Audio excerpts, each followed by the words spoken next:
C'est bon là, on peut y aller? C'est bon. Alors, Moteur. bouquin difficile à résumer, hein, parce qu'il y a beaucoup de choses, comme vous avez peut-être pu le voir, etc., qui se croisent, qui s'entrecroisent. C'est un bouquin sur lequel je travaille depuis 10-15 ans, parce que c'est une idée qui m'était venue déjà très, très tôt. Moi, mon obsession, c'est l'image, la technique et le temps. Alors là, finalement, j'avais un peu dans tous les autres bouquins, j'avais des éléments qui apparaissaient, mais là, j'ai voulu tout rassembler et mener une réflexion, donc, disons, la plus approfondie, Méthodique. méthodique, sur justement ce rapport entre les images, les techniques d'image, et même parfois les techniques environnantes, hein, et puis les machines. Hein. Pardon, les techniques machines, et puis le temps. Voilà. Alors, bon, un constat que nous faisons tous, c'est l'accroissement des processus d'automatisation de toutes les techniques figuratives. Hein. Ces dernières années, bon, avec l'apparition numérique, etc., puis auparavant, la télévision, le cinéma, la photographie, on assiste à partir du milieu du XIXe siècle à une automatisation qui va en croissant. Donc c'est un premier constat. Mais je me suis aperçu aussi que les techniques introduisaient, de par la manière dont justement elles étaient appréhendées, aussi bien par les artistes, les auteurs, les imageurs, hein, que par les regardeurs, le public, etc., la technique introduisait une temporalité. Hein. Et la question que je me suis posée, mais est-ce qu'il y a une temporalité qui est propre à l'image? Alors beaucoup de gens ont répondu là-dessus. On a répondu en particulier que la temporalité, c'était, dans tout ce qui était figuratif, c'était les événements qui étaient figurés, racontés, etc. Bon. C'était l'histoire, hein. Mais ce n'était pas inhérent à l'image. Cette temporalité, c'était le prince machin qui rentre dans une ville, tous les événements religieux, bien entendu, ou mythologiques, ce n'est pas propre à l'image. Alors on a été un peu plus loin, là, il y a un beau travail d'un universitaire qui est mort maintenant, qui s'appelle Lamblin, qui a travaillé sur la réception, c'est-à-dire sur la lecture. Alors lui, il a dit le temps qui est inhérent à l'image, c'est le temps de la lecture. Alors ça, c'était déjà une manière un peu d'avancer. Mais finalement, le temps de la lecture, c'est le temps qui est propre à celui qui lit. C'est une fois de plus, c'est pas le temps qui est propre à l'image. Hein. Et puis, donc moi, ce que je propose, c'est que l'image a bien un temps, et ce temps, ce serait celui, non pas où elle est perçue, mais celui où elle est fabriquée. C'est-à-dire que s'il y a un temps inhérent à l'image, c'est celui de sa fabrication. C'est à ce moment-là seulement qu'elle émerge dans le temps, hein, qu'elle prend corps, qu'elle commence à exister. Hein. Et elle va porter en elle cette marque temporelle. Alors, c'est ce que j'appelle, moi, le temps du faire, tout simplement. Le temps où on la fabrique. Alors, ce qu'il y a d'intéressant, ce que j'ai relevé au fur et à mesure, c'est que je me suis dit, mais d'un côté, il y a le temps. Il y a un temps qui est propre au faire. Et puis, d'un autre côté, il y a quand même aussi un temps qui est propre au regardeur, qui a sa propre temporalité, donc avec sa subjectivité, ses particularités, sa singularité. Et ce que je me suis dit, à partir donc d'un raisonnement d'une démonstration qui vient de la linguistique, mais que je vais vous épargner parce qu'elle est un peu complexe, mais fort intéressante, je me suis dit que quand le regardeur était face à une image, sa temporalité entrait dans une sorte de résonance avec la temporalité de celui qui avait fait l'image. Et je vais essayer d'en donner quelques exemples. Donc, il y a une sorte de résonance entre le temps du voir, c'est-à-dire le moment où on voit l'image, etc., un temps qui est d'ailleurs lui-même assez complexe, et puis le temps du faire. Et dans certaines circonstances, justement, c'est pas forcément systématique, il y a une coïncidence qui s'établit, donc une sorte de, disons, de liaison à travers le temps. Hein. Par exemple, le fait de regarder une photo va me mettre en, disons, en connexion temporelle, en résonance temporelle avec l'instant que le photographe a vécu au moment où il a pris cette photo. Hein. Et s'il n'y a pas cette résonance, eh bien, en général, il n'y a pas de sens. On n'arrive pas à remonter au sens de l'image. Alors, vous voyez comment s'introduit cette idée de sens. Finalement, la seconde idée, qui est liée à cette première idée, qui est la spécificité d'une temporalité propre à l'image, c'est que c'est cette temporalité qui va permettre, grâce à cette résonance avec l'autre temporalité qui est celle du regardeur, qui va permettre d'accéder au sens de l'image. Ça ne va pas lui permettre de comprendre totalement l'image, hein, mais on est en dessous de la compréhension. C'est-à-dire qu'on sera complètement en dehors de la compréhension si cette première phase ne s'effectue pas, n'est pas réalisée. Alors bon, tout ça, ça a l'air d'être... Enfin, je veux dire, effectivement, c'est une hypothèse qui reste très théorique, il va falloir essayer de la démontrer. Alors, le plus simple, je me suis repéré au tableau. Oui, ça c'est un des trucs. Alors vous pouvez, moi je souhaiterais que vous m'interrompiez. Hein. C'est qu'il y a des tableaux, ça c'est ce qui est assez rare. Oui, il y a des tableaux. Il y a des tableaux qui ne sont pas très simples d'ailleurs. Il y a des tableaux qui, j'espère, donnent une idée un peu plus succincte et ramassée. J'ai noté qu'il y avait 5 tableaux. Oui, il y a 5 tableaux. Voilà. Alors, on va essayer, si vous voulez, à partir, bon, finalement, d'un voyage hein, à travers les images, les techniques, et leurs techniques de fabrication. On va essayer de voir comment tout ça, ça fonctionne, selon donc, les hypothèses que j'ai posées au départ. Alors donc, dans ce voyage, il est historique. Parce que je pense que une des grandes critiques qu'on peut faire à la réflexion assez peu développée hein, de nos jours, vous êtes d'accord là-dessus, sur les images numériques et puis un peu le débordement de tout ça, c'est que on fait comme... on ne procède pas par comparaison, c'est-à-dire on ne fait pas d'analyse comparative. On fait comme si tout arrivait là sans un passé qui pèse très lourd. C'est marrant, parce que c'est une des remarques que j'ai eues sur mon HDR, tu liras, Pierre, tu verras, dans les 2 rapporteurs que je t'ai mis, j'en ai un, c'est Jean-Paul Olive, qui ne nous aime pas, il paraît d'ailleurs, qui a mis ça comme restriction, où justement il dit que je ne parle pas assez du passé, justement, et il y a des rapports... mais on n'a pas besoin, moi j'en parle parce que si tu veux, je fais une étude comparative et donc ça m'impose de me référer assez profondément au passé, mais je veux dire, on peut très bien s'en sortir en faisant des références courtes, hein, c'est pas la peine chaque fois de faire une histoire qui remonte,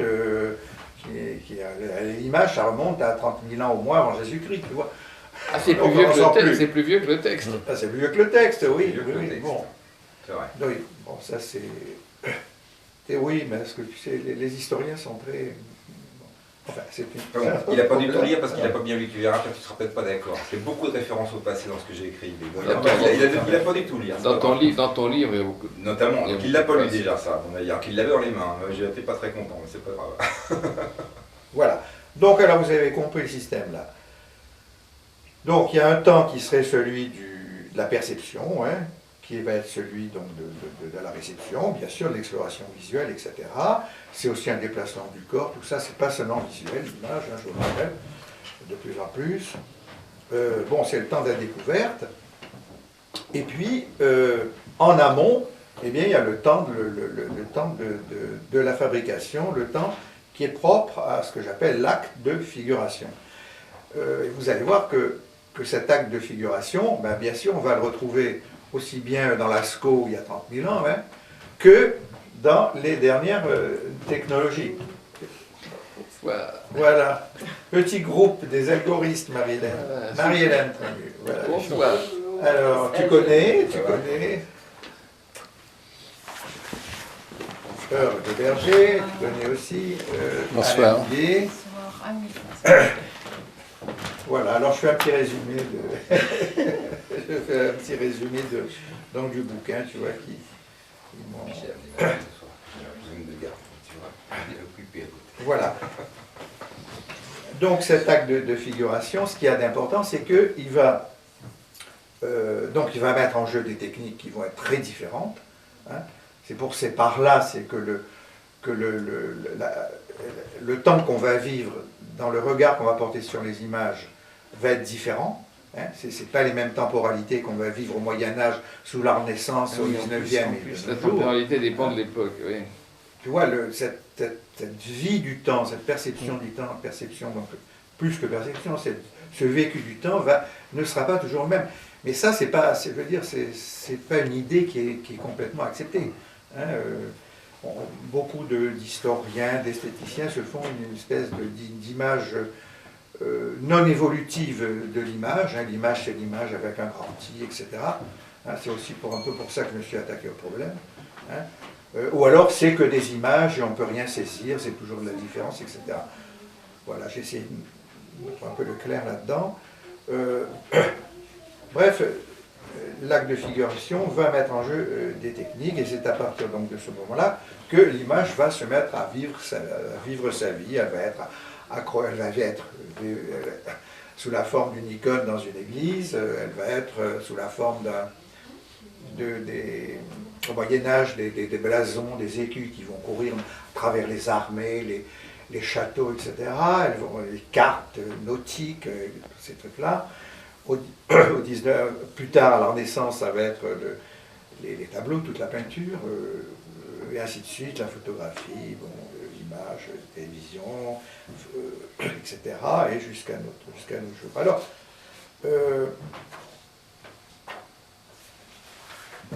on peut s'interroger maintenant sur comment fonctionnerait donc ce mode de résonance temporelle. Hein. C'est-à-dire cette espèce, là je développe un peu, cette espèce d'empathie qui fait que le regardeur arrive à travers une image à se projeter, donc par empathie, hein, à se projeter dans le temps vécu par celui qui a fait l'image. Parce qu'il y a toujours un auteur de l'image. Il y a toujours un auteur de l'image. Hein, bon. Alors il y a quelques images effectivement qui sont sans auteur, c'est des cas particuliers qui seraient intéressants d'examiner, mais il y a toujours un auteur de l'image, même quand c'est un ordinateur. Hein, alors est-ce que c'est un premier auteur, un deuxième auteur, etc. Les choses deviennent très compliquées à ce moment-là. Alors, bon, moi j'ai distingué, si vous voulez, deux modes de résonance. Hein. Il y a un premier mode qui est une résonance différée. Alors, c'est simple, c'est que dans ce cas-là, le faire précède le voir. C'est-à-dire, l'image est faite avant qu'on la voit. Bon, vous allez me dire, c'est pas une grande découverte, mais c'est ça, c'est comme ça. C'est la majeure partie des images. Et c'est jusqu'à maintenant, c'était la grande majorité, c'était la majorité des images. Hein. Alors c'était le cas de la peinture. Hein. Ce qui est intéressant, c'est qu'on, vous voyez, comme quoi les techniques sont vraiment importantes, c'est que en peinture, par exemple, le temps du faire, de l'acte de figuration, varie extraordinairement. Il y a des peintres qui mettent des années, Vinci avec sa Joconde, etc., à finir, ou à ne pas finir un tableau. Hein. Donc vous avez des couches successives de présence du peintre donc devant son tableau, éventuellement devant son modèle, c'est très secondaire. Il y a des peintres qui travaillent très rapidement. Je pense par exemple des peintres modernes comme Georges Mathieu. Hein, il ne voulait pas faire référence. Donc, il arrivait devant le public, hein, il déroulait sa toile, il prenait ses pinceaux ou ses tubes, je ne sais pas si vous avez connu cette époque, hein, l'abstraction lyrique. Moi, j'ai bien vu les œuvres de Hein, Mathieu. Quelqu'un m'a dit qu'une fois, on l'avait vu peindre par la fenêtre dans la rue et que les gens l'avaient trouvé ridicule. Oui. Mais Ah, je ne sais plus ça. Enfin, il peignait souvent, quand il faisait une exposition au Japon, par exemple, il ne partait pas avec des toiles, ah oui, c'est ça, des tableaux, il partait avec des rouleaux de blanc, donc de toile, oui, et puis ces peintures, ces pigments, alors il peignait avec des pompes à bicyclette qui étaient pleines de pigments. C'est-à-dire il faisait des projections. Ah, mais c'est magnifique, voilà. hein, j'adore. Donc lui, c'était l'instant, il ne voulait pas s'étendre, il voulait que ça jaillisse spontanément. Vous voyez, donc il y a toute une gamme là de temporalité. Il se rapprochait du temps réel, lui, finalement. Il se rapprochait absolument. Oui, mais d'ailleurs, c'est pas sans raison que qui travaillent en coïncidence avec l'expansion de la télévision, tous ces gens-là, l'abstraction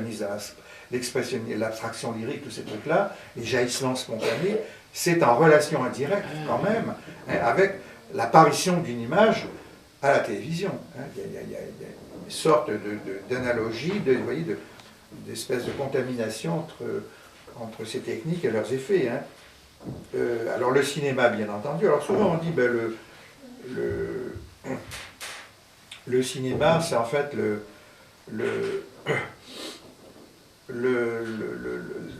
temps. Il y a on aperçoit qu'il y a du temps dans l'image, hein, en général avec le cinéma. Mais en fait, mon idée, c'est que avec le cinéma, on a une autre nouvelle variété de temps, mais on a aussi une temporalité avec les images fixes. Hein. Alors le cinéma, c'est intéressant parce que où serait le temps du faire dans le cinéma? C'est le tournage quand même. Il n'y a pas que le tournage. Il y a le tournage, le montage, il y a beaucoup de choses. Alors, il y a le tournage. Ouais. Il y a le tournage. Hein, bon, je ne fais pas l'histoire là-dessus, j'en fais une petite là-dedans, je ne suis pas un grand spécialiste d'ailleurs. Il y a un temps minimal, hein, qui va être celui du plan. On ne peut pas faire moins. Hein. Mais après, il y a un autre temps du faire. Vous voyez comme ça complique. Hein. Il y a un autre temps du faire qui est le montage. Alors, je ne vous en fais pas la démonstration, c'est dans le bouquin, mais comment alors, dans ces conditions-là, on va pouvoir entrer, autant si vous voulez, en photographie ou dans les autres types d'images, on comprend qu'on peut rentrer en résonance, retrouver la présence de l'auteur, hein, mais avec le cinéma, ça va devenir drôlement compliqué. Hein. Comment on va retrouver la présence du montage, la présence du plan? Encore, ça va. Tant que tu n'as pas de montage, c'est simple. Le montage, comment on trouve? Bon, ce sont autant, si vous voulez, de questions que je soulève et auxquelles j'essaye, bien entendu, d'apporter. Le cinéma, ça rejoint la littérature aussi, donc c'est l'écriture. Ah oui, alors. Donc c'est pour ça que on est dans le temps raconté. Oui, oui, absolument. D'ailleurs, si vous voulez, mon idée de base, celle de résonance temporelle, vient d'une analyse linguistique. Hein. Qu'est-ce qui se passe quand on parle? Qu'est-ce qui se passe quand on parle? Bon, j'arrête, je ne développe pas parce que c'est un peu, donc ça va un peu nous retarder, mais je ne voudrais pas non plus être trop long ou casser les pieds. Donc, vous voyez, donc, on a ce temps différé. Alors, ce qu'on peut remarquer, c'est que dans ce cas-là, la communication est unidirectionnelle. Elle s'établit dans un seul sens. Il y a l'image qui est avant, il y a le regardeur, il y a le voir qui est après. Donc ça s'établit dans un sens de l'imageur vers le regardeur. Bon, il n'y a pas encore d'interactivité. Alors ensuite, je pointe un deuxième mode de résonance temporelle qui est non plus la résonance différée, mais la résonance simultanée.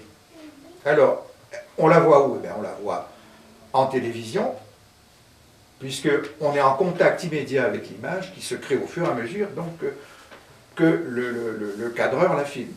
Là, tu parles du direct, de l'émission en direct. Je parle du direct. Le direct, Je parle du direct. La télévision, c'est du direct. Hein. Le reste, c'est une digestion des procédés classiques du direct. Hein. Mais si tu veux, le modèle référentiel de la télévision, hein, ce vers quoi elle tend et ce par quoi elle a de la force, c'est le direct. Hein. Donc avec le direct, eh ben, le temps où on saisit l'image, bon, techniquement, vous voyez, tout ça c'est lié d'ailleurs aux techniques. Hein. Le temps de la transmission et le temps de la réception sont complètement comprimés.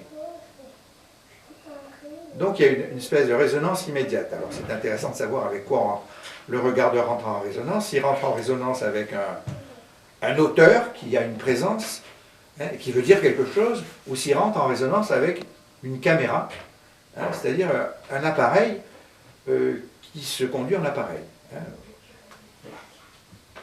D'où, si vous voulez, les problèmes, les questions subsidiaires ou collatérales qui sont posées chaque fois. Et alors, donc, deuxième nature, deuxième espèce, c'est bien sûr l'image numérique interactive, où c'est au moment donc c'est au moment il y a, si vous voulez, l'image naît au moment où le regardeur, de par l'interactivité, toujours en parallèle à l'interactivité, etc., la fait naître de par son action. S'il n'y a pas d'action, il n'y a pas d'image. Il y a une potentialité d'image quelque part, mais pour l'actualiser, il faut bien qu'il y ait une image. Bon, tout ça, c'est pas nouveau, on l'a dit et redit. Mais, si vous voulez, ça va mettre en évidence le rôle, bien entendu, des interfaces et un nouveau type de relation. Là, dans ce cas-là, dans le cas de la télévision, la communication était toujours unidirectionnelle. Hein. Elle s'établit dans un sens. C'est l'antenne et c'est les récepteurs, donc communication de masse. Mais dans le cas d'image interactive, ben, on a une communication qui est cette fois-ci bidirectionnelle, puisque elle va s'établir dans les deux sens. Hein. Entre l'interacteur et l'ordinateur, ou alors elle est multidirectionnelle à travers tous les réseaux.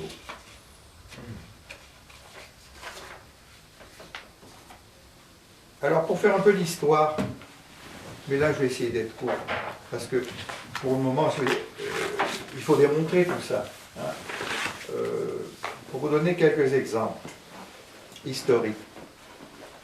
Bon, il y a un exemple, enfin, on ne peut pas faire l'économie de se référer à ce type d'image quand même, dont les modes de fonctionnement ont perduré pendant quasiment un millénaire. Hein. C'est l'icône. Hein. Toute l'image médiévale s'est construite sur le modèle de l'icône jusqu'à la Renaissance. Donc, ça occupe à peu près un millénaire. Ce qui est intéressant, c'est que si on reprend l'idée du temps du fer, alors les icônes étaient faites par des auteurs. Alors bien sûr, il y a eu des cas tout à fait particuliers, ces images achaïropoïètes, qui étaient comme par exemple le Saint-Suaire, hein, que personne n'avait fait. Alors, c'est vrai, c'était un cas